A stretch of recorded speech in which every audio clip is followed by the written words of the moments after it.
আমার ভাইয়েরা, রাসূল পাক সাল্লাল্লাহু আলাইহি ওয়াসাল্লামের চরিত্র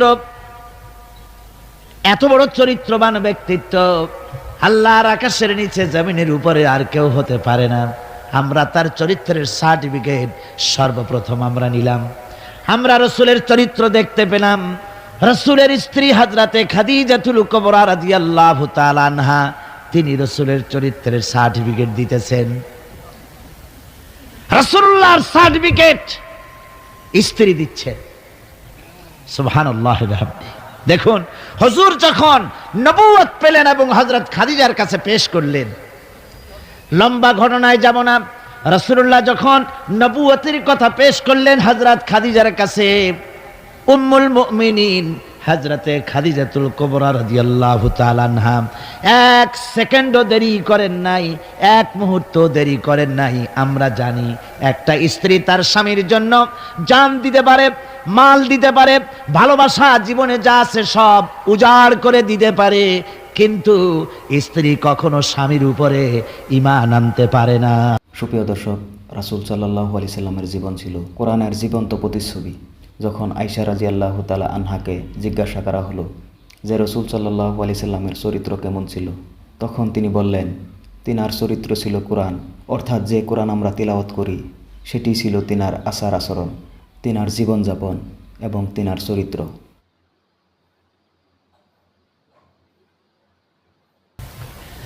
আমার ভাইয়েরা, রাসূল পাক সাল্লাল্লাহু আলাইহি ওয়াসাল্লামের চরিত্র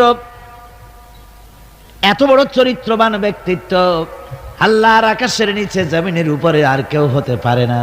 আমরা তার চরিত্রের সার্টিফিকেট সর্বপ্রথম আমরা নিলাম। আমরা রাসূলের চরিত্র দেখতে পেলাম।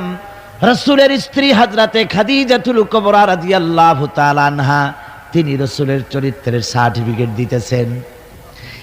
বলেন, পুরুষের চরিত্রের সার্টিফিকেট সবচাইতে অথেন্টিক কারটা? স্ত্রীটা।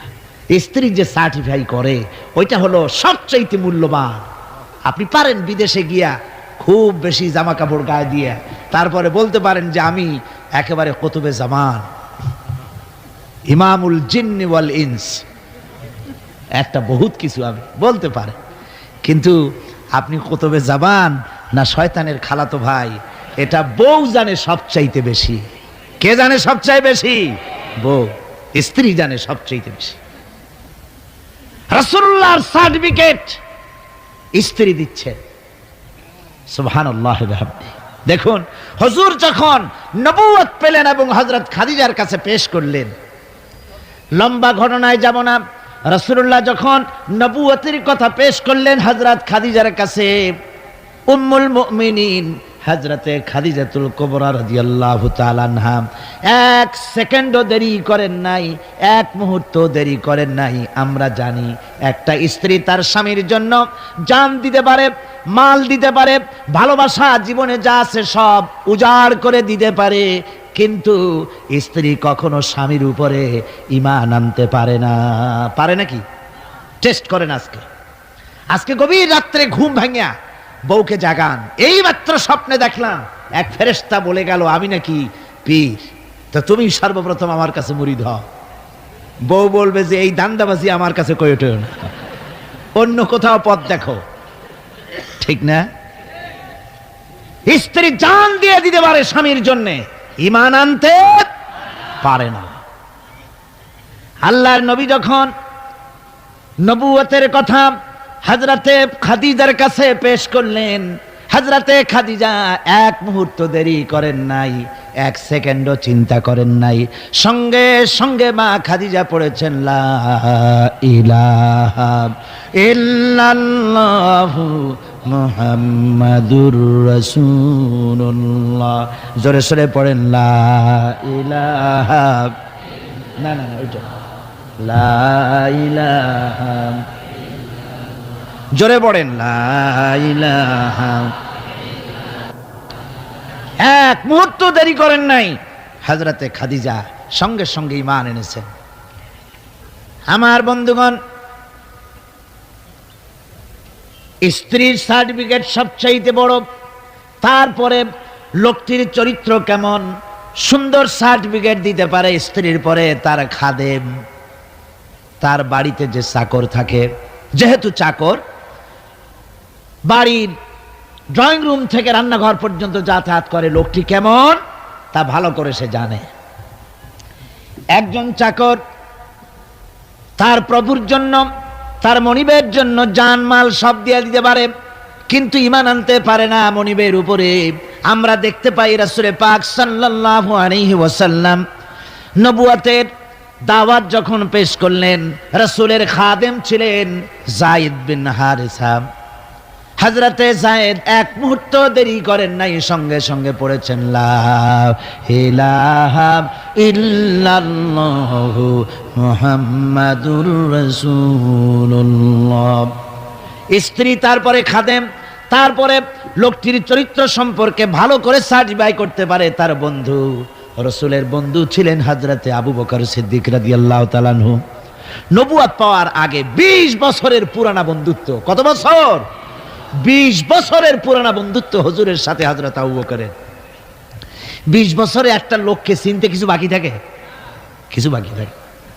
হযরতে রাসূল পাক যখন বন্ধু আবু বকরের কাছে নবুয়তের দাওয়াত পেশ করলেন, তাওহীদের দাওয়াত পেশ করলেন, বন্ধু হযরত আবু বকর 1 সেকেন্ডও দেরি করেন নাই, বলেছেন আপনি নবী হওয়ার যোগ্য।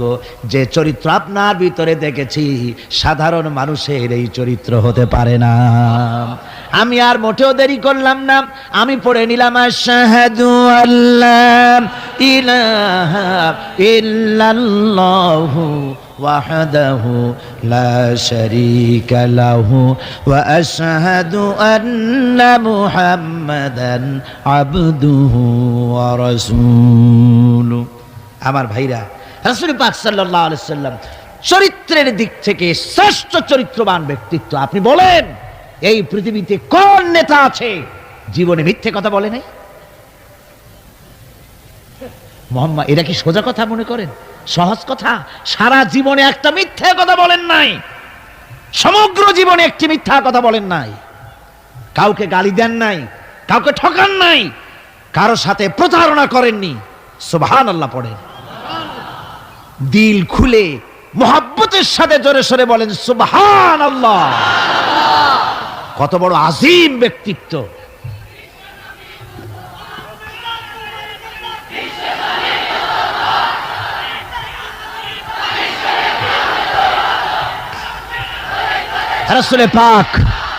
রাসূল পাক সাল্লাল্লাহু আলাইহি ওয়াসাল্লাম সমগ্র বিশ্বের নেতা, ইমামুল মুত্তাকিন, ইমামুল মুরসালিন, সমগ্র পৃথিবীর মানুষের নেতা, জেনেদের নেতা, সবার নেতা।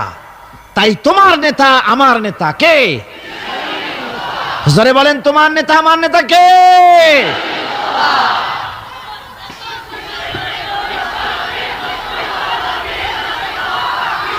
আমার ভাইয়েরা,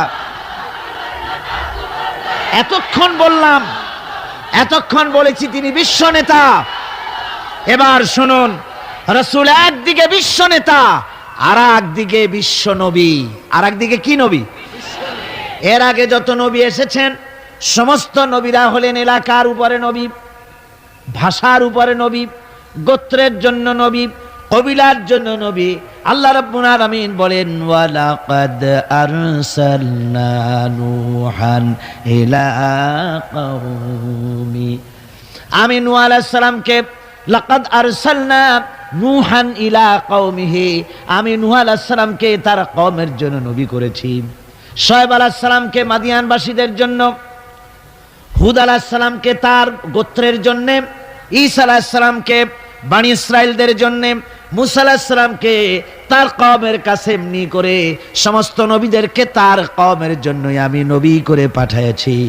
কিন্তু মুহাম্মদুর রাসূলুল্লাহ সাল্লাল্লাহু আলাইহি ওয়াসাল্লামকে বিশেষভাবে কোনো কওমের জন্য আমি নবী করি নাই। সুবহানাল্লাহ। কোন খাস কওমের জন্য মুহাম্মদ সাল্লাল্লাহু আলাইহি ওয়াসাল্লাম নবী নয়। তার সম্মান এই পৃথিবীতে সবচাইতে বেশি মর্যাদা কার? হুজুরের। আল্লাহর পরে যার মর্যাদা, আল্লাহর পরে যার মর্যাদা, তিনি হচ্ছেন বিশ্বনবী জনাবে মুহাম্মদ রাসূলুল্লাহ সাল্লাল্লাহু আলাইহি ওয়াসাল্লাম। আমরা কোরআনে কারীমের মধ্যে দেখেছি, এই কোরআনে কারীমের ভিতরে আল্লাহ রাব্বুল আলামিন যত নবীদেরকে এই কোরআনে নাম উল্লেখ করেছেন, কোরআন শরীফে কতজন নবীর নাম আছে? 25 জন নবীর নাম আছে। এই 25 জন নবীদের মধ্য থেকে যারে যখন ইচ্ছে করেছেন আল্লাহ পাক নাম ধরে ধরে ডেকেছেন, ইয়া আদামু উসকুন আনতা ওয়া যাওজুকাল জান্নাহ। নাম ধরে ডাকলেন আদমকে, ইয়া ইয়াহইয়া খুযিল কিতাবা বিকুওয়া। হযরত ইয়াহইয়াকে ডাকলেন নাম ধরে, ইয়া যাকারিয়া, ইয়া নূহ। হযরত মূসা আলাইহিস সালামকে ডাকতেছেন, ওয়ামা তিলকা বিয়ামিনিকা ইয়া মূসা। আবার যখন আল্লাহ রাব্বুল আলামিন মুসলমানদের জাতির পিতাকে ডাকার দরকার বোধ করলেন, কে মুসলমানদের জাতির পিতা? ভুল করবেন না যেন, আমাদের দেশের লোকেরা পেছ লাগায় ফেলাইছে, মিছিল করে, স্লোগান দেয়, আমার নেতা, তোমার নেতা, অমুক ছাতামাতা হাবিজাবি। মুসলমানদের জাতির পিতা আল্লাহ পাক ঠিক করে দিয়েছেন। কে ঠিক করেছেন? মিল্লাতা আবিকুম ইব্রাহিম হুয়া সাম্মাকুমুল মুসলিমিন। আল্লাহ পাক বলছেন দুনিয়ার সমস্ত মুসলমানদের পিতা, তোমাদের জাতির পিতা কে? হযরত ইব্রাহিম আলাইহিস সালাম। তোমরা আন্দাজে একটা পথের থেকে ধরে নিয়ে ছাতামাতা জাতির পিতা বানাইতে পারো না। তোমরা বানাতে পারো জাতির পিতা, কিন্তু ইসলামের কাছে তার জুতার ফিতার কদর নাই।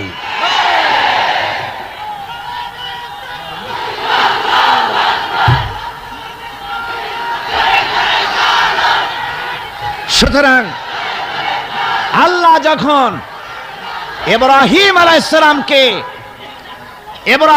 সালামকে ডাকার দরকার বোধ করেছেন, তখন কিন্তু ও মুসলমানদের জাতির পিতা এই কথা বলে তিনি ডাকেন নাই, ডেকেছেন না। আল্লাহ রাব্বুল আলামিন ডাকলেন কিভাবে? কোরআনে কারীমের দিকে লক্ষ্য করুন। রব্বুল আলামিন বলেন, ওয়ানাদাইনাহু আইয়া ইব্রাহিম قد صدقت الرؤيا إنا كذلك نجزي المحسنين। আমি ইব্রাহিমকে ডেকে বললাম, ও ইব্রাহিম, তুমি তোমার স্বপ্নকে বাস্তবে রূপ দিয়েছো, আর আমি এইভাবে করে মুহসিন ব্যক্তিদেরকে পুরস্কৃত করে থাকি। আল্লাহ পাক জাতির পিতা বলে ডাকলেন না, ইব্রাহিম নাম ধরে ধরে আল্লাহ পাক ডেকেছেন সব নবীদেরকে।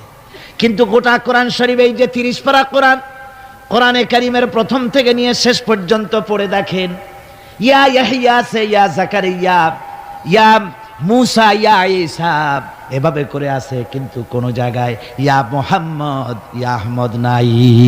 সুবহানাল্লাহ, সুবহানাল্লাহ বিহামদিহি। হুজুরকে আল্লাহ রাব্বুল আলামিন নাম ধরে ডাকেন নাই। নাম ধরে তো ডাকলেনই না। এই পৃথিবীতে কোন নবীদের তার নবীকে নাম ধরে ডাকার ব্যাপারে কোনো নিষেধ ছিল না। আল্লাহ রাব্বুল আলামিন মুমিনদেরকে বলে দিলেন, লা তাজআলু দুআআর রাসূলি বাইনাকুম কাদুআই বা'দিকুম বা'দা। তোমরা যেমন পরস্পরকে নাম ধরে ডাকাডাকি করো, এইভাবে করে আমার হাবিব মুহাম্মদ রাসূলুল্লাহ সাল্লাল্লাহু আলাইহি ওয়াসাল্লামকে কখনো নাম ধরে ডেকো না। সুবহানাল্লাহ, কখনো নাম ধরে ডেকো না। এই সম্মান আল্লাহ রাব্বুল আলামিন তার হাবিবকে দান করেছেন। এই সম্মান দিয়ে তাকে আল্লাহ পাক করলেন বিশ্বনবী। কি নবী করেছেন? বিশ্বনবী। আল্লাহ পাক বলছেন, নবী আপনি বলুন, যেহেতু রাসূলের রিসালাত হচ্ছেন বিশ্বজনীন, সার্বজনীন, কিয়ামত পর্যন্ত নবুয়ত চলবে কার? মুহাম্মদ রাসূলুল্লাহ সাল্লাল্লাহু আলাইহি ওয়াসাল্লাম। আল্লাহ রাব্বুল আলামিন বলেন, কুল ইয়া আইয়ুহান নাসু ইন্নী রাসূলুল্লাহি ইলাইকুম জামিআ। ও নবী আপনি বলে দেন, হে মানব সকল, আমি তোমাদের সকলের জন্য আল্লাহর পক্ষ থেকে রাসূল হয়ে এসেছি। সকলের জন্য আমি রাসূল। এই জন্য মুহাম্মদ সাল্লাল্লাহু আলাইহি ওয়াসাল্লাম শুধু আমাদের মুসলমানদের রসুল এটা দাবি করা যাবে না, তিনি সকলের জন্য।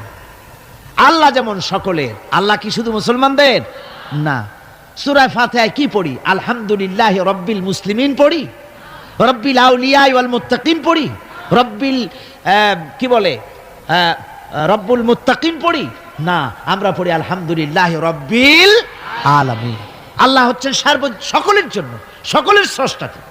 আল্লাহ যেমন সকলের, আল্লাহ পাক বলেন আমি যেমন সকলের, আমার নবী বিশ্ব নবীকে বানায় দিলাম, ওয়ামা আরসালনাকা ইল্লা রাহমাতাল লিল আলামিন।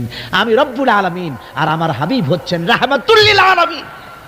আমি সকলের স্রষ্টা আর আমার রাসূল সকলের জন্য রহমত। যারা বলেন সুবহানাল্লাহ বিহামদিহি, সকলের জন্য তিনি রহমত। আল্লাহ পাক বলেন ওয়ামা আরসালনাকা ইল্লা কাফাতান লিন-নাসি বাশীরান ওয়া নাযীরা। আমি আপনাকে तमाम পৃথিবীর মানুষের জন্য সুসংবাদদাতা হিসাবে আর সতর্ককারী হিসাবে আপনাকে প্রেরণ করেছি, সকলের জন্য আপনি। আল্লাহ রাব্বুল আলামিন তার হাবিব সম্পর্কে বলেন তাবারাকাল্লাযী নাযালাল ফুরকানা আলা আবদিহি লিয়াকুনা লিল আলামিনা নাযীরা। অতীব বরকতশালী সে আল্লাহ রাব্বুল আলামিন, যিনি তার বান্দার উপরে ফুরকান অবতীর্ণ করেছেন যাতে করে তিনি তার কওমের কাছে দাওয়াত পৌঁছান। এ কথা বলা হয় নাই লিয়াকুনা লিল আলামিনা নাযীরা, বিশ্ববাসীর কাছে যেন তিনি দাওয়াত পৌঁছাতে পারেন, আল্লাহর সম্পর্কে, জাহান্নাম সম্পর্কে ভীতি প্রদর্শন করাতে পারেন, জান্নাতের সুসংবাদ দিতে পারেন, হেদায়েতের দাওয়াত পৌঁছে দিতে পারেন। এই জন্য আমি রাসূলকে পাঠিয়েছি তাম বিশ্বের সমস্ত মানুষের জন্য। সুবহানাল্লাহি ওয়া বিহামদিহি, তিনি সকলের জন্য। তার সম্মান আর মর্যাদা আল্লাহ রাব্বুল আলামিন এমন ভাবে পেশ করলেন, তার মর্যাদা এত বেশি, নবীর মর্যাদা এত বেশি, মুহাম্মদ সাল্লাল্লাহু আলাইহি ওয়াসাল্লাম যদি উম্মতের কোনো ব্যাপারে যদি বলেন হ্যাঁ, অমনি উম্মতের জন্য তা হালাল হয়ে যায়। সুবহানাল্লাহ পড়ে। কি আছে এমন যে তার মুখের কথা আইন, কোন পরামর্শের ধার ধারে না, মুখের কথাটা কি আইন। রাসূল যদি বলেন হ্যাঁ, উম্মতের জন্য কি হয়? হালাল। হালাল। রাসূল বলছেন না, উম্মতের জন্য কি হয়ে গেল? হারাম হয়ে গেল। সুবহানাল্লাহি ওয়া বিহামদিহি। এটা হচ্ছে আল্লাহ তার রাসূলকে লেজিসলেটিভ পাওয়ার, আইন তৈরি করার অধিকার আল্লাহ তার হাবিবকে দিয়েছেন। রাসূল ছিলেন শারে, শরীয়ত প্রণেতা। হালাল হারামের সীমারেখা কোরআনে যা আছে এটুকুনি শেষ নয়। হালাল হারামের সীমারেখা রাসূলে পাককে প্রদান করার জন্য, নির্ধারণ করার জন্য আল্লাহ পাক তাকে পারমিশন দিয়েছেন, পাওয়ার দিয়েছেন। ওয়ামা আতাকুমুর রাসূলু ফাখুযুহু ওয়ামা নাহাকুম আনহু ফান্তাহু। এই আয়াত দিয়ে প্রমাণিত হয় রাসূল তোমাদের জন্য যা দেন তা গ্রহণ করো, যা নিষেধ করেন তার থেকে বিরত থাকো, ফিরে থাকো। রাসূল পাক সাল্লাল্লাহু আলাইহি ওয়াসাল্লামের ইজ্জত সম্মান এভাবে আল্লাহ দান করলেন। হ্যাঁ বললে হালাল হয়ে যায়, না বললে হারাম হয়ে যায়। রাসূলের মর্যাদা এত বেশি, তিনি যদি পথ চলেন, পা উঁচু করলে আরশ আজিম পর্যন্ত চলে যান। তিনি যদি আল্লাহর দরবারে মোনাজাত করেন, মোনাজাত করতে দেরি আছে, কবুল হতে দেরি নাই। হাত তোলা লাগে না, হাত তোলা লাগে না। আমরা যে হাত তুলে মোনাজাত করি, হুজুর সাল্লাল্লাহু আলাইহি ওয়াসাল্লাম হাত তুলেছেন, আবার অনেক সময় হাত তোলেননি। কোন কোন সময় হাত, হাদিস শরীফে এসেছে এভাবে হাত উঁচু করেছেন আকাশের দিকে, হাদিস শরীফে এসেছে বগলের সাদা চামড়া দেখা গিয়েছে, এভাবে আল্লাহর কাছে দুহাত তুলে, দুহাত প্রসারিত করে আল্লাহর কাছে কামনা করেছেন। এমন সত্তা, মনে এরাদা করতে দেরি, কবুল হতে দেরি নেই। হাদিস শরীফে এসেছে হযরতে আবু হুরায়রা রাদিয়াল্লাহু তাআলা আনহু একবার রাসূল করিম সাল্লাল্লাহু আলাইহি ওয়াসাল্লামের দরবারে কাঁদতেছিলেন। হুজুর জিজ্ঞেস করলেন, আবু হুরায়রা তুমি কাঁদো কেন? হযরত আবু হুরায়রা বলেন, হুজুর আমার মা আমাকে মেরেছে, আমি সেই জন্য কাঁদতেছি। হুজুর বলেন, মা তোমাকে মারলো কেন? কোনো বেয়াদবি করেছো নাকি? তিনি বললেন, না, কোনো বেয়াদবি করি নাই। তবে মারলো কেন? হযরত আবু হুরায়রা বলেন, হুজুর, আমার মা হচ্ছেন মুশরিকা, আমার মা কাফের। আমি অনেক রাত হয়েছিল বাড়ি ফিরতে। আমার মা জিজ্ঞেস করলো, এত রাত কোথায় ছিলি? আমি বললাম, মা, তামাম পৃথিবী যে কদম মোবারক চুমতে পারলে নিজেকে ধন্য মনে করে, আমি সেই রাসূলের দরবারে ছিলাম, আসতে দেরি হয়ে গেছে। ইয়া রাসূলুল্লাহ, আপনার নাম শোনা মাত্র আমার মায়ের গায়ে আগুন জ্বলে গেল। সহ্য করতে না পেরে আমাকে মায়ের আরম্ভ করে দিল। বলল, আবু হুরায়রা, হয় আমার বাড়ি ছাড়বি, না হয় মুহাম্মদ সাল্লাল্লাহু আলাইহি ওয়াসাল্লামের ঘর ছাড়বি, কোনটা করবি কর।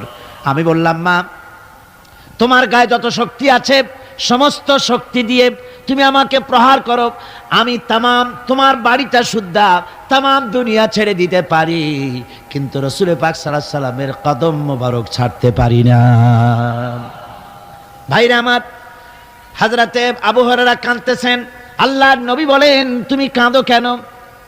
তোমার মা তোমাকে মেরেছেন, আমি এখানে কি করব? এখানে তো আমি কোনো দখল আন্দাজ করতে পারি না, আমি কি করতে পারি? এখানে ইন্টারফেয়ার তো আমি করতে পারি না, মা তোমারে মেরেছে। হযরত আবু হুরায়রা বলেন, ইয়া রাসূলুল্লাহ, মায়ের বিরুদ্ধে কোনো নালিশ করার জন্য আপনার কাছে আমি আসি নাই। বলে, কেন এসেছো?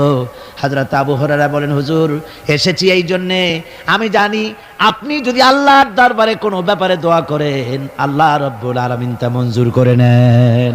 আপনি মেহেরবানি করে আমার মায়ের হেদায়েতের জন্য আল্লাহর কাছে দোয়া করুন। হুজুর সাল্লাল্লাহু আলাইহি ওয়াসাল্লাম দুহাত উঁচু করলেন, বললেন, আল্লাহুম্মা ইহদি উম্মা আবি হুরায়রা, আয় আল্লাহ, আবু হুরায়রার মাকে তুমি হেদায়েত নসিব করে দাও। এই দোয়া রাসূল করতেছেন। হুজুরকে দোয়ার মধ্যে ফেলে রেখে আবু হুরায়রা দৌড় আরম্ভ করেছে বাড়ির দিকে। পেছন থেকে কয়েকজন সাহাবী তারা দৌড়ে গেল। আবু হুরায়রা দৌড়ায় কেন? এত ভদ্র মানুষ, কোনো সময় কারো সাথে রাগারাগি করে না, দৌড়ায় কেন? নিশ্চয়ই কোনো বিপদ বুঝি হয়ে গিয়েছে, পিছন থেকে জামা টেনে ধরেছে। কি হয়েছে, দৌড়াও কেন? হযরতে আবু হুরায়রা বলেন, আমার জামা ছেড়ে দাও, আমাকে দৌড়াতে দাও। আমি দৌড়াইয়া বাড়ি পৌঁছে গিয়ে দেখতে চাই, আমি আগে দৌড়ে বাড়িতে গেলাম না নবীজির দোয়া আমার আগে আমার বাড়ি পৌঁছে গেল, কোনটা হলো আমি সেটা দেখতে চাই। হযরতে আবু হুরায়রা দৌড়াতে দৌড়াতে ঘরের কাছে গিয়ে নক করেছে। ভিতর থেকে আওয়াজ এলো, কে? কিছুক্ষণ পর মা আমার বেরোলেন, মাথার চুল দিয়ে পানি পড়তেছে, বুড়া মানুষ। মা আমার কাছে এসে বলল, বাবা, তোমাকে মারার পর আমি বড় অনুতপ্ত হয়েছি, মনে মনে অনুশোচনা করেছি, আরে আমার ছেলে তো কোনো খারাপ জায়গায় যায় নাই, কোনো খারাপ মানুষের কাছে যায় নাই, মারলাম কেন? বড় অনুতপ্ত হয়ে গেছি আমি। এই অনুশোচনা করে আমি এইমাত্র গোসল করেছি, আমাকে নিয়ে চলো তুমি বিশ্ব নবী রাসূলুল্লাহর দরবারে। আমার ভাইরা, রাসূল পাক সাল্লাল্লাহু আলাইহি ওয়াসাল্লাম, আল্লাহর নবী এমন এক মহান সত্তা ছিলেন যে তিনি দোয়া আল্লাহর দরবারে হাত উঁচু করতে দেরি আছে, কিন্তু দোয়া কবুল হতে দেরি নাই।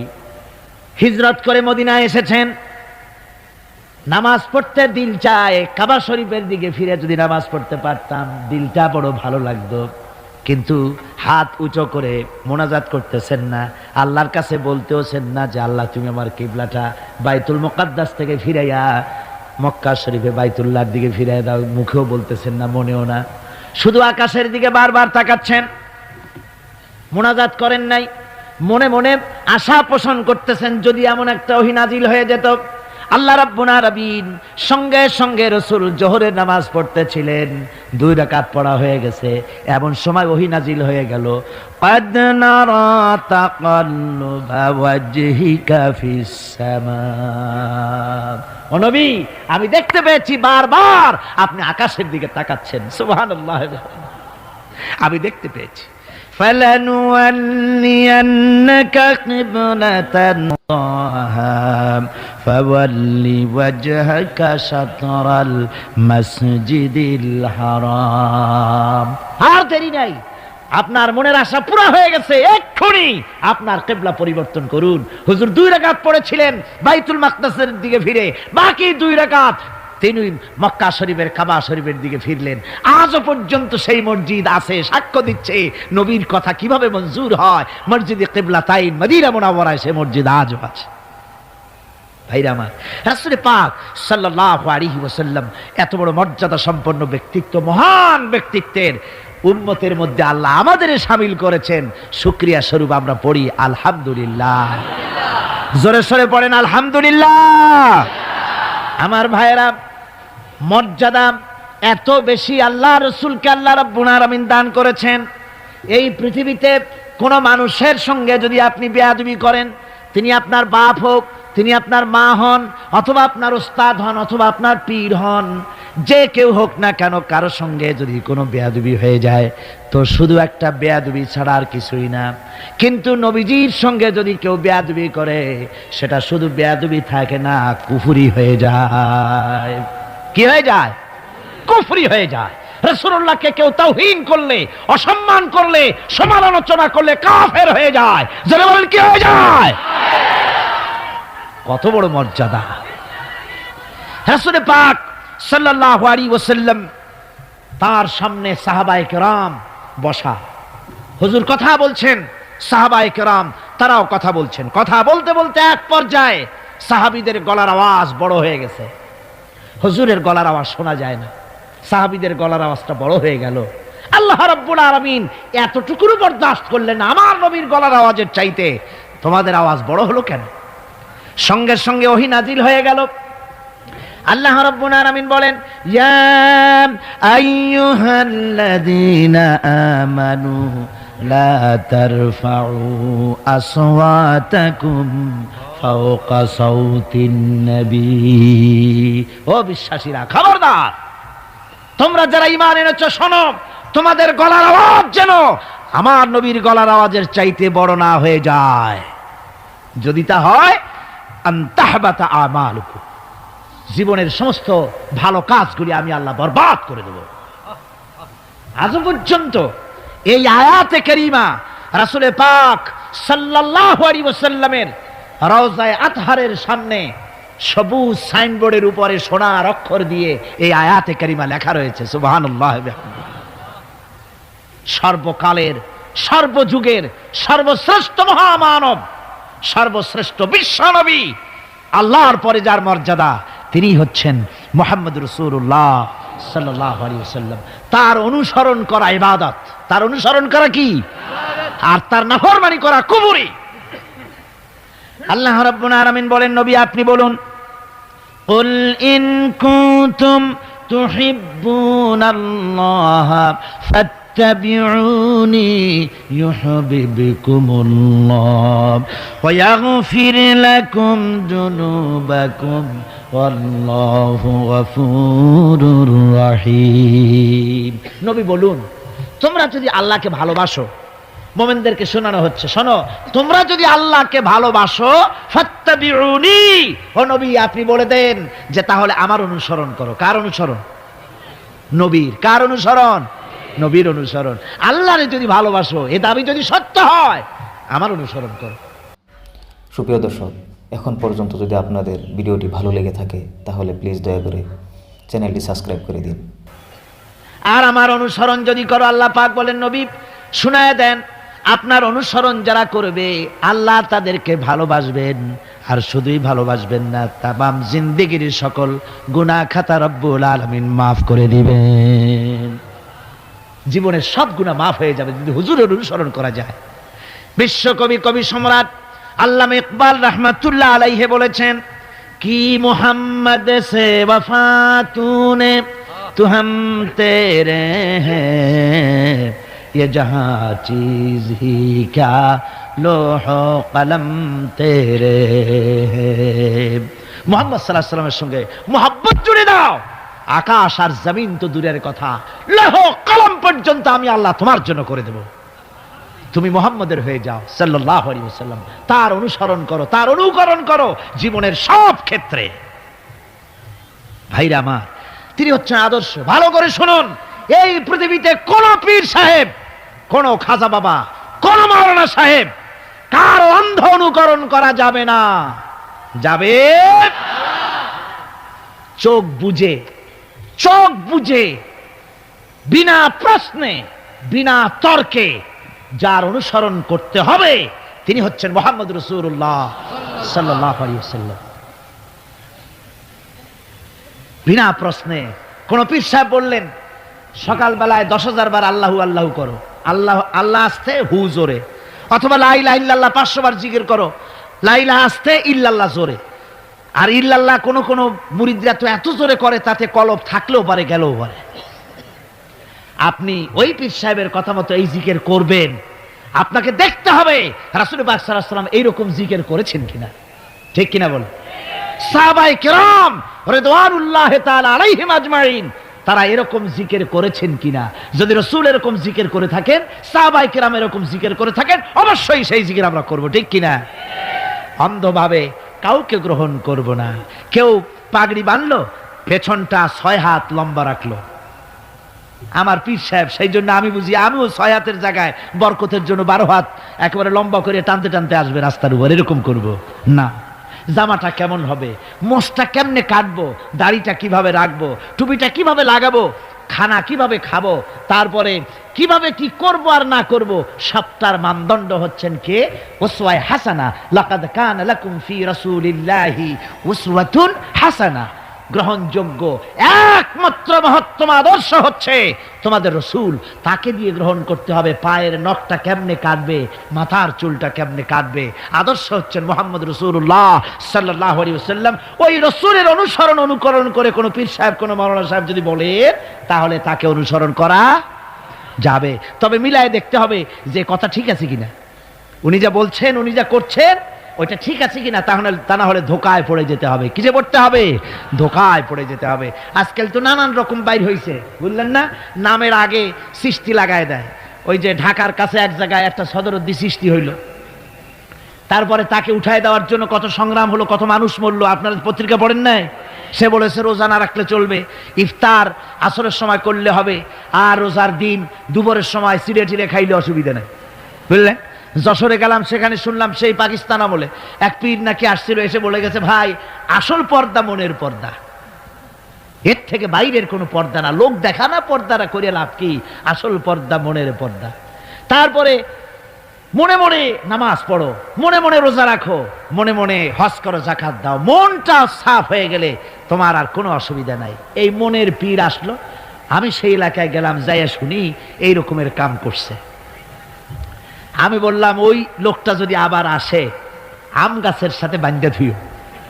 তারপরে সে যখন বলবে যে আমার তো পেশাব পায়খানা করা লাগবে, আমারে ছাড়ো, তোমরা বলবা যে না ছাড়া যাবে না, মনে মনে যদি নামাজ পড়া যায় মনে মনে পেশাব পায়খানা করুন।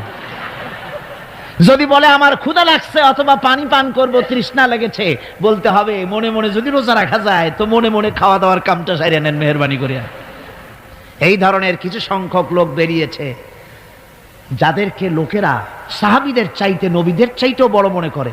আশ্চর্য কথা, বিভিন্ন জায়গায় এই ধরনের পীর হয়, তাদের আবার নওরোজ অনুষ্ঠান হয়, তাদের জন্ম দিবসে তাদেরকে গোসল করানো হয়, সেই গোসলের পানি আবার মুরিদেরা খায়। জোরে কর নাউজুবিল্লাহ, জোরে কর নাউজুবিল্লাহ।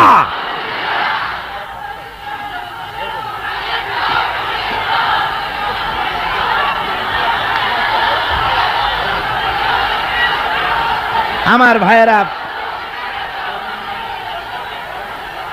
পীর সাহেবের গোসল করা পানির ভিতরে মুসলমানদের জন্য কোনো বরকত নাই। আছে কোনো বরকত?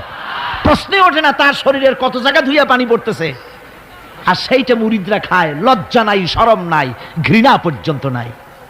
খুলনার এক এলাকা আছে, এক পীর সাহেব, তার মুরিদরা তার পায়ের বুড়ো আঙ্গুল চষে, চুষতে চুষতে প্রায় ঘা বানায় ফেলেছে। তা আমি মুরিদদের জিজ্ঞেস করলাম যে তোমরা এরকম পা আঙ্গুল চষো কেন? কয় যে হুজুরের মারেফত পায়ের আঙ্গুল দিয়ে পেটের মধ্যে ঢুকবে, সেই জন্য। কি ধরনের খোরাফাত, কি বিদআত!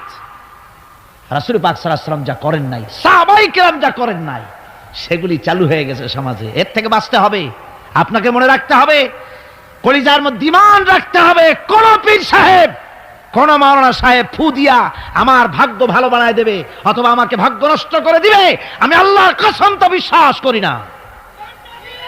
আমার ভাগ্য,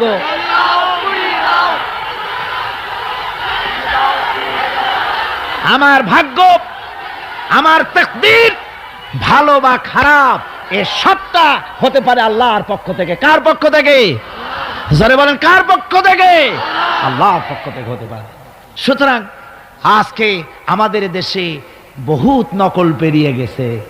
পীর মুরিদি একসময় খুব ভালো ছিল, কিন্তু যে জিনিস যত ভালো তার নকল বেরোয় তত তাড়াতাড়ি। তবে আলহামদুলিল্লাহ এখনো আলহামদুলিল্লাহ কিছু হাক্কানি পীর এখনো আছে যারা সমাজের কাজ করেন, যারা ওইভাবে কদমবুসি নেওয়ার জন্য পা আগ বাড়ায় দেয় না। কথা বুঝতে পেরেছেন? মানুষকে সর্বনাশ করে না, বরং তাদের ইলম আছে, ইলমের দ্বারা মানুষের কাছে হেদায়েতের কথা শোনায়, সমাজ গঠনমূলক কাজ করে, আল্লাহর কোরআন প্রচার করে। এ ধরনের লোক আছে, তবে এদের সংখ্যা কম। ঠিক কিনা কম? এদের সংখ্যা কম। এরা বিভিন্ন জায়গায় মাজার তৈরি করেছে, মাজারাত তৈরি করেছে, একটা দুইটা মাজার না, বহুত মাজার। গাড়ি বাস সব থামাইয়া তারপরে তাদের কাছ থেকে, মানুষের কাছ থেকে পয়সা কালেকশন করা হয়। ঠিক কিনা? এই যে পয়সা কালেকশন করা হলো, আমি জিজ্ঞেস করি এই টাকাগুলো যে কালেকশন করা হলো, দেওয়া হলো, এই টাকা দিয়ে কবরে যে শো আছে, ওই টাকা দিয়ে তিনি কি কোনো ফায়দা পান? টাকা দরকার কার? জীবিত মানুষের না মরা মানুষের? তো কমন সেন্স নাই কেন মুসলমানের? যিনি ইন্তেকাল করেছেন, মাটির মধ্যে শুয়ে আছেন, তারে টাকা দেই কেন? উনি কি এই কমলার সিজনে কমলা কিনে খাবেন? তো টাকাটা কেন দেওয়া হয়? এই আপনার টাকা দিয়া এই মাজারকে যারা পাহারা দেয় তারা অনেক বড় লোক হয়ে গেছে। ঠিক কিনা? আবার অনেক মাজার আছে যে মাজারে কেডা শোয়া তা মাজারের পাহারাদারও জানে না। এরকম আমি নিজেও দেখেছি। জিজ্ঞেস করেছি যে কবর কার, কয়তো তা তো জানি না। একজন আল্লাহর মাহবুব বান্দা শুয়ে আছে এখানে। কে সেই মাহবুব বান্দা? নাম টাম জানি না, স্বপ্নের মধ্যে দেখলাম আল্লাহর এক অলির কবর এখানে, সেই জন্য গম্বুজ বানাই দিছি।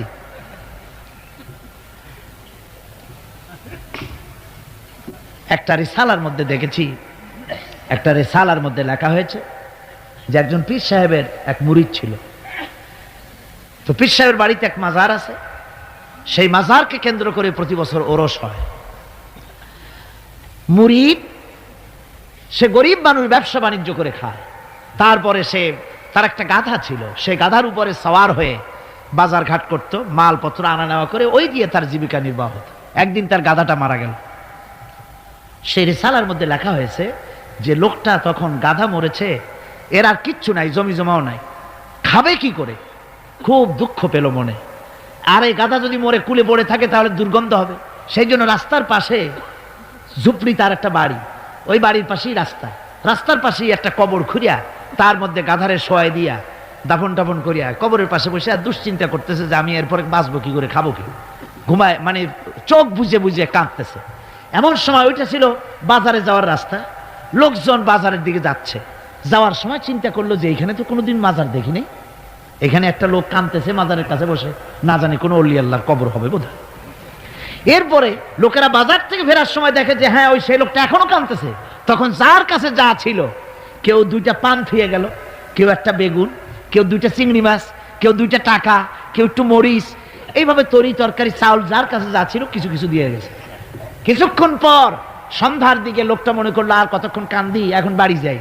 চোখ খুলে দেখে চতুর্দিকে খাদ্য খাবার, তরি তরকারি, পয়সা করি। কই যে মাশাআল্লাহ, শুনছিলাম হাতি বাঁচতেও লাখ টাকা, মরলেও লাখ টাকা। সে কথা যে গাধার ব্যাপারে খাটে তা তো জানি না। এই গাধা মরিও তো আমার বাঁচায় গেছে। এখন ওই কবরের উপরে, গাধার কবরের উপরে চাদর টাদর চড়ায় দিয়া ওইখানে জুজ্জাত করে বসছে। বছর খানিক চলে গেল, লোকেরা পয়সা করি দেওয়া শুরু করলো। এরপরে সেখানে সে ইট পাটকেল জোগাড় করলো, একটা বিল্ডিং তৈরি করলো, সামনে সাইনবোর্ড লাগাই দিল হযরত গেদা শাহ রহমতুল্লাহ আলাইহির মাজার। মানুষ প্রতি বছর ওর সেখানে জমা হচ্ছে, টাকার অভাব নাই। এখন এই লোক যার মুরিদ, সেই পীর সাহেবের কাছে অন্যরা এসে কয় হুজুর আপনার মাজারের আর বরকত কি, আপনার মুরিদের মাজারের কাছে মানুষ ভরা, টাকার অভাব নাই। পীর সাহেব কৌতূহল হলো যে ও আবার একটা মাজার পাইল কই। তারপরে একদিন ওই মুরিদকে ডেকে বলল, বাবা সত্যি কথাটা আমারে কও, এই মাজার কার? মুরিদ কয় যে হুজুর আপনি আমার ওস্তাদ, আপনার কাছেই সব শিখছি, কিন্তু এই কথা কাউকে বলবেন না। বলল না, বল না কি হয়েছে, মাজারটা কার? বললো যে হুজুর যে গাধাটা নিয়ে ব্যবসা করতাম, ওই গাধাটা মরে গেল, তারে কবরে দিয়ে টিয়া এরপরে পরে এই ঘটনা হয়েছে। পীর সাহেব কয়, আমি আরো চিন্তা করছিলাম যে না জানি কোনো সত্যিই কোনো পীর সাহেবের মাজার, অসুবিধা হয় নাই, তোমার ওখানে যেটার কবর ওইটার মায়ের কবর হলো আমার বাড়িতে। মানে ওই বাচ্চা গাদাটা পীর সাহেব দিয়েছিল তারে। আমার ভাইরা, আপনারা আশ্চর্য হবেন, বাংলাদেশে এরকম বহুত মাজার আছে, সে মাজারের কোনো ঠিকানা নাই, কার মাজার তারও কোনো খোঁজ খবর নাই। মানুষকে শোষণ করে টাকা পয়সা লুণ্ঠন করা হতেছে। মাজার একটা হলে তার উপরে চাদর দেওয়া লাগবে, আগরবাতি দিতে হবে, মোমবাতি দিতে হবে, গোলাপ পানি ছিটাতে হবে। কোথায় পেয়েছেন? কোন হাদিসে পেয়েছেন? মাজারে যদি চাদর দিতে হতো, রাসূল পাক সাল্লাল্লাহু আলাইহি ওয়াসাল্লামের কবরের উপরে লোকেরা সুতার চাদর দিত না, নিজের কলিজা বাইর করে কলিজা দিয়ে চাদর বিছায় দিত হুজুরের মাজারের উপরে। জান্নাতুল বাকিতে গিয়ে দেখুন, জান্নাতুল বাকিতে শোয়া আছে, শহাদায়ে উহুদ আছে, সেখানে সাহাবায়ে কেরাম আছে, আজওয়াজে মুতাহহারাত আছে, বানাতে রাসূল, ইবনে রাসূল, আহলে বাইত সেখানে শুয়ে আছেন। হযরত ওসমান রাদিয়াল্লাহু তাআলা আনহুর মতো লোক সেখানে ঘুমিয়ে আছেন। রাইসুল মুফাসসিরিন হযরত ইবনে মাসউদ রাদিয়াল্লাহু তাআলা আনহু সেখানে ঘুমিয়ে আছেন। হযরত ইবনে আব্বাসের উনি ওখানে, ওনার কবর হচ্ছে গিয়ে তায়েফে। এ ধরনের ইতিহাসের মধ্যে এসছে জান্নাতুল বাকির মধ্যে কমসে কম 10,000 সাহাবায়ে কেরামদের মাজার আছে। সুবহানাল্লাহ। যায় দেখেন তো জান্নাতুল বাকিতে একটা চাদর আছে নাকি? যারা হজ করতে গেছেন কোন চাদর দেখেছেন? আগরবাতি আছে, মোমবাতি আছে, গোলাপ পানি আছে। সুতরাং এই বিদআত থেকে বাঁচতে হবে মুসলমানদেরকে। মুসলমানদের সাথে সম্পর্ক মসজিদে, মুসলমানদের সাথে সম্পর্ক কিসের? অবশ্যই মাজারের সাথে সম্পর্ক নয়। মাজারের সাথে সম্পর্ক শুধু এতটুকুন, আল্লাহর ওলিদের মাজারকে ঘেরাও দিয়ে সুন্দর করে রাখুন, যাতে করে অপবিত্র না হয়।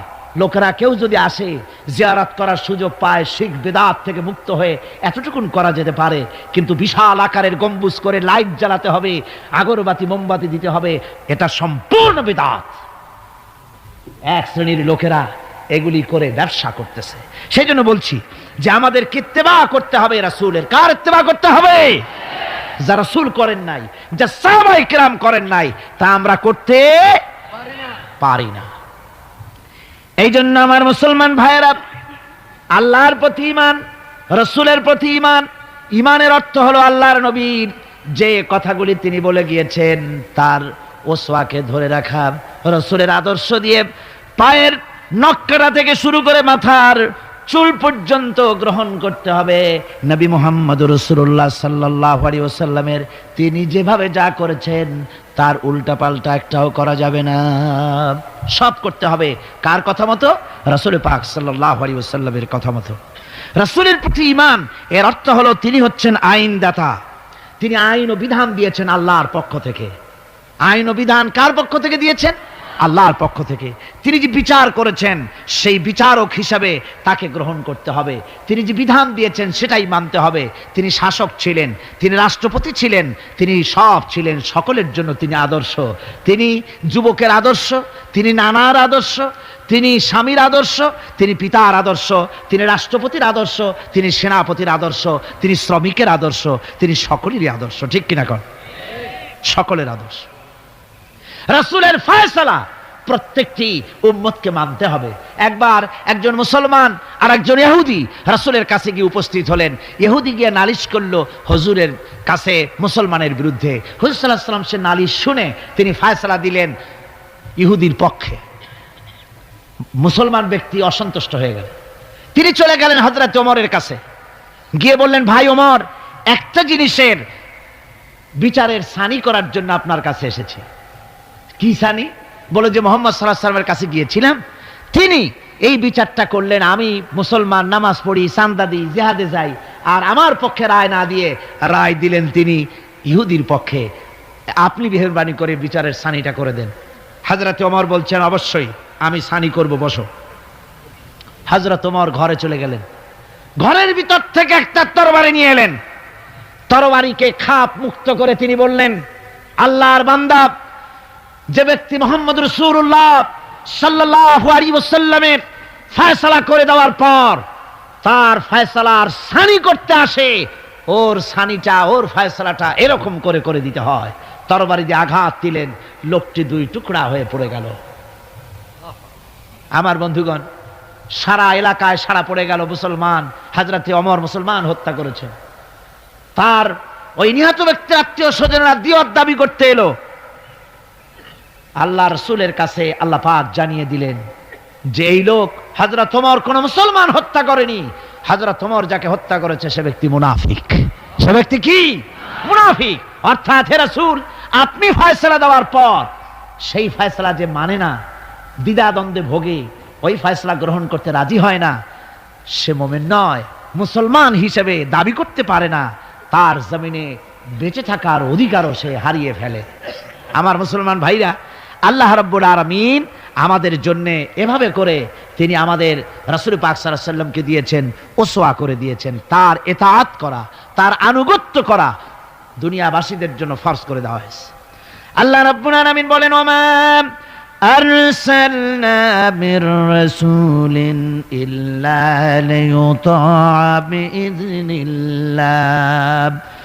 আমি যে রাসূলই পাঠিয়েছি তাদের আনুগত্য করতে আমি বাধ্য করে দিয়েছি। তাদের আনুগত্য শুধু এই জন্যই করতে হবে লোকদেরকে, যেহেতু তারা নির্দেশ করেন আল্লাহর হুকুম অনুযায়ী, আল্লাহর নির্দেশ অনুযায়ী নবীদের আনুগত্য সকলেরই করা লাগবে। মাইয়ুতির রাসূল ফাকাদ আতা আল্লাহ।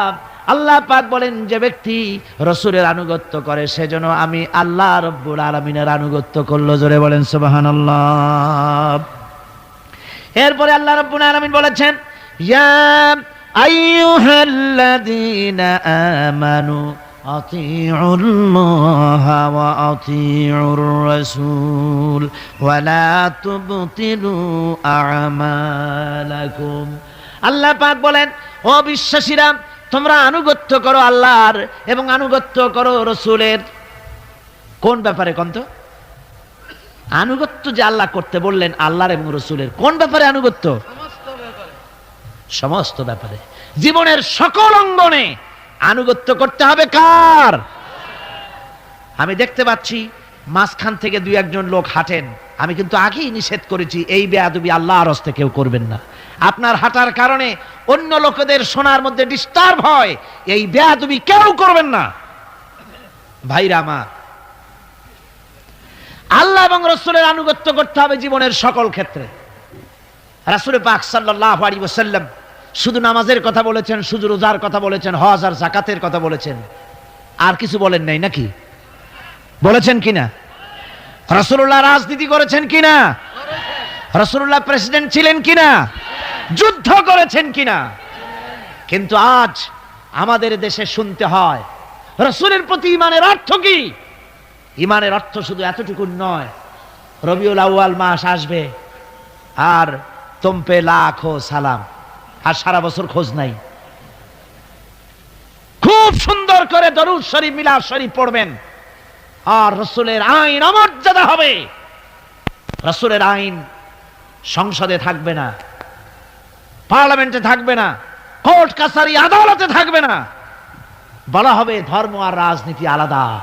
রাসূলের প্রতি এই ঈমানের 4 পয়সা মূল্য নাই। আছে মূল্য? মূল্য নাই। রাসূলের প্রতি ঈমান, ঈমান কি? ঈমানটাই হলো রাসূল যা করেছেন, আমাদেরকে যেভাবে যা আদেশ করেছেন তাই আমাদের মানতে হবে। উম্মতের এটা দায়িত্ব। কিন্তু আমরা এমনই উম্মত, আমরা নিজেরা ফয়সালা করি নিজেদের। আমরা বলেছি ধর্ম আর রাজনীতি আলাদা। অবশ্য চট্টগ্রামে এই ধরনের কথা কেউ বলে না। বলে ধর্ম আর রাজনীতি আলাদা। জোরে কর নাউযুবিল্লাহি মিন যালিক। ধর্ম আর রাজনীতি আলাদা যারা বলে তারা হলো রাজনীতি ব্যবসায়ী। তারা কি ব্যবসায়ী? রাজনীতি ব্যবসায়ী। ওরা রাজনীতির ব্যবসা করে। জুদা হো জু দিন সে সিয়াসত রহ জাতি হ্যায় চেঙ্গিজি।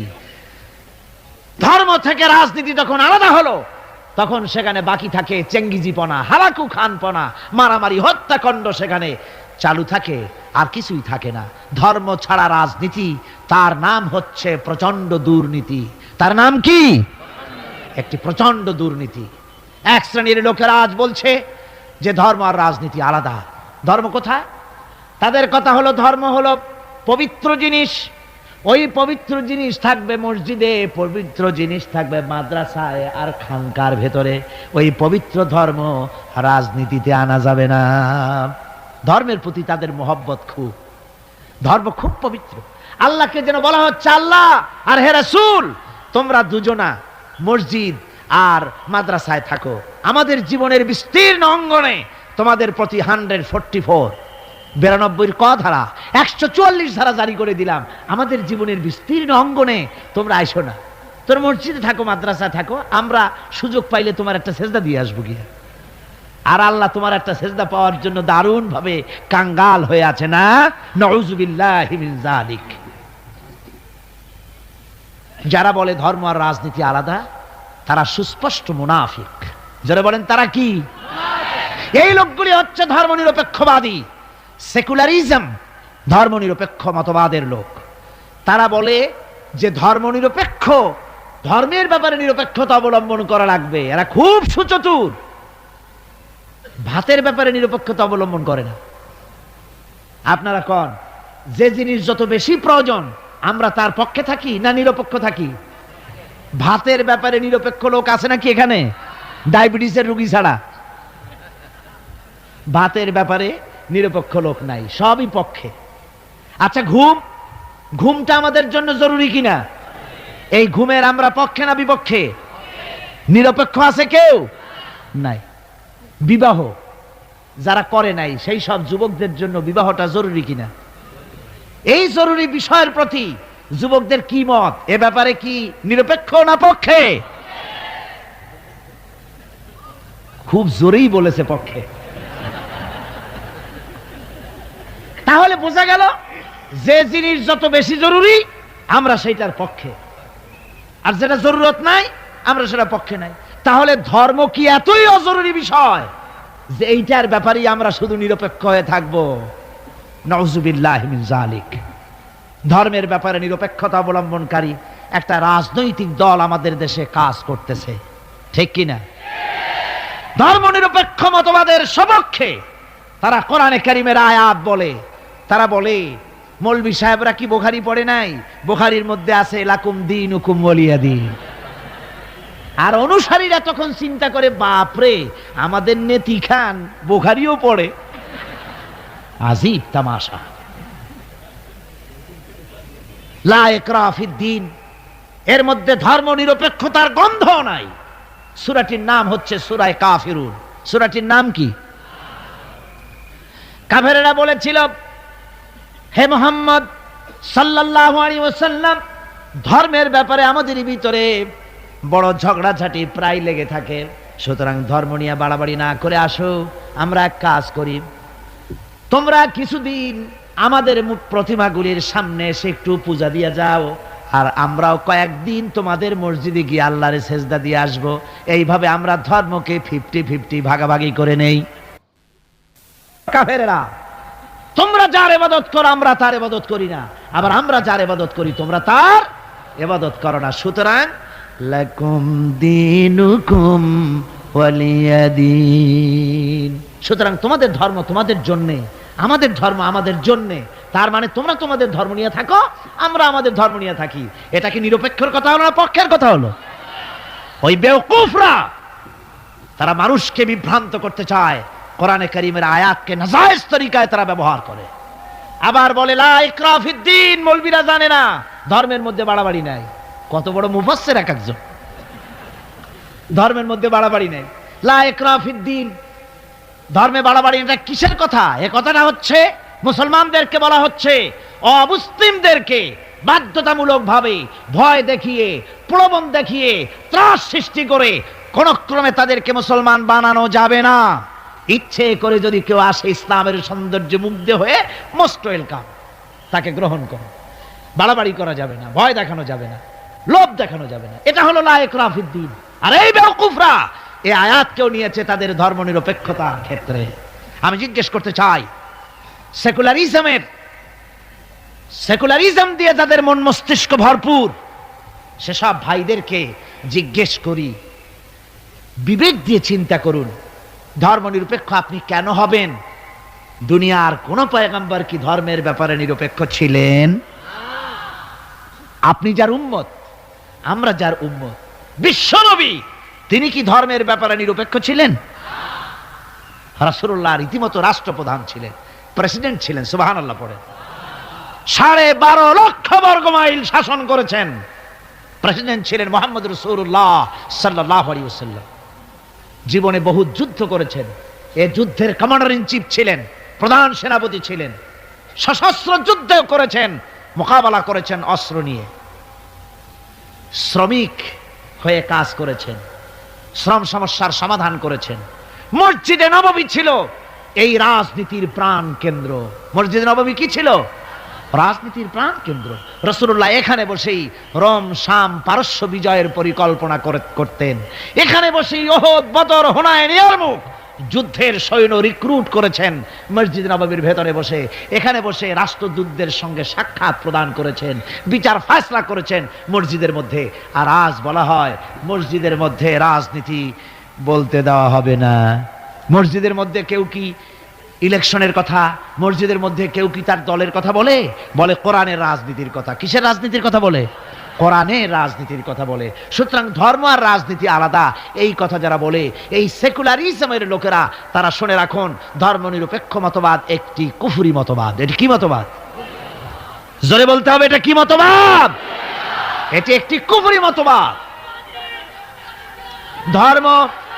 ধর্ম নিরপেক্ষতার মানে হচ্ছে ধর্মহীনতা।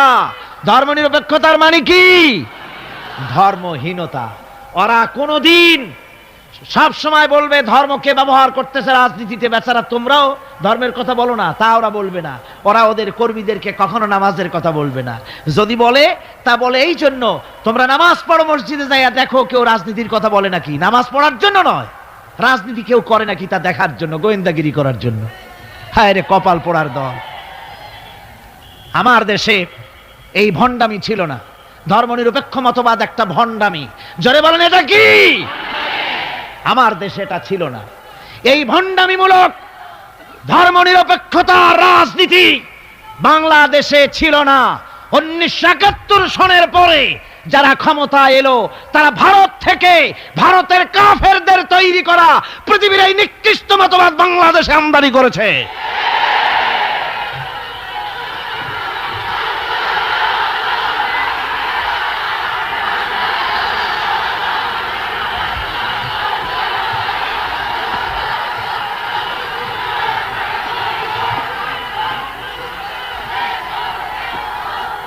আমার মুসলমান ভাইয়েরা,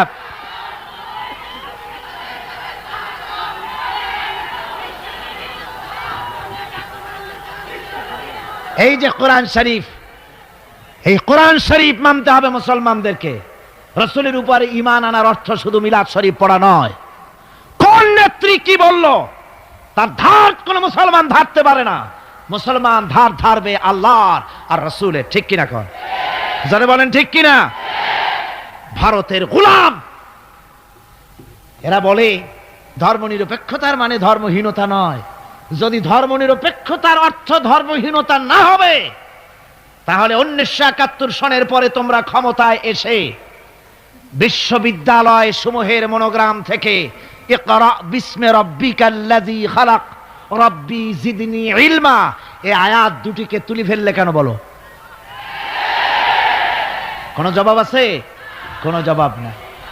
সলিমুল্লাহ মুসলিম হল নাম ছিল, মুসলমান শব্দ বাদ দিয়েছে। নাম ছিল সলিমুল্লাহ মুসলিম হল, মুসলিম শব্দ বাদ দিয়ে দিল।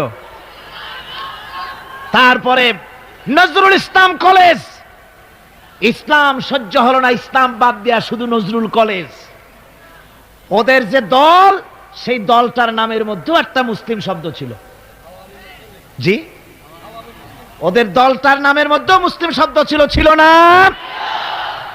সেই শব্দটুকুনো তারা বরদাস্ত করে নাই। আমি ওদের দলের নাম নিতে চাই না, আপনারাই বুঝুন ওদের দলের নামের মধ্যে মুসলিম শব্দ ছিল কিনা। হিন্দুদের পাঁচাটা গোলাম এই দলটি তাদের নাম থেকে মুসলিম শব্দকে বের করে দিয়েছে। এদের কাছে ইসলাম আর মুসলমান সবচাইতে সহ্যের বাইরে। তাই যখন ভারতে শত শত মসজিদ ভাঙে উগ্রপন্থী হিন্দুরা, তখন ভারতের ওই গোলাম দলটি শনি রাখরা ঘুরে বেড়ায়।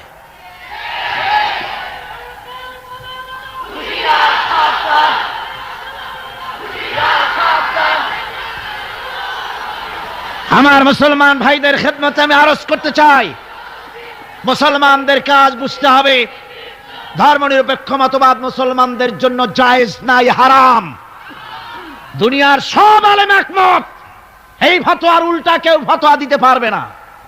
দুনিয়ার সব মুফাসসিরিন, মুহাদ্দিসিন, উলামায়ে কেরাম, মুফতি সব একমত, ধর্মনিরপেক্ষ মতবাদ কুফরি মতবাদ। কি মতবাদ? যারা বলেন কি মতবাদ? কোন মুসলমানের সন্তান যাকে মুসলমানের জন্ম দিয়েছে ধর্মনিরপেক্ষবাদের আন্দোলন করতে পারে না, হারাম হারাম। প্রিয় দর্শক, আমরা অনেক সময় ইসলামকে নিজের মতো করে দেখি, কিন্তু ইসলামকে বোঝা যায় কেবল কোরআন ও রসুল সাল্লাল্লাহু আলাইহি সাল্লামের আলোয়। যে জাতি একদিন পৃথিবীতে নেতৃত্ব দিত, আজ সেই জাতিটাই পরাধীন, কারণ আমরা ইসলামকে জীবন থেকে দূরে সরিয়ে দিছি। আমরা নাম রেখেছি মুসলমান, কিন্তু আচরণ, চিন্তা আর ব্যবহারে ইসলামকে ভুলে গেছি। মনে রেখো, যেই জাতি ইসলামকে বুঝে আল্লাহ তাকে সম্মান করে, আর যে জাতি ইসলামকে উপেক্ষা করে আল্লাহ তার থেকে সম্মান কেড়ে নেয়। সুপ্রিয় দর্শক, নিয়মিত আমাদের চ্যানেলের ভিডিও পেতে আমাদের চ্যানেলটি সাবস্ক্রাইব করে রাখবেন। ভিডিওটি যদি ভালো লাগে তাহলে একটি লাইক দিন, শেয়ার করুন এবং কমেন্টে আপনাদের মূল্যবান মন্তব্যটা লিখতে ভুলবেন না। আসসালামু আলাইকুম ওয়া রাহমাতুল্লাহ।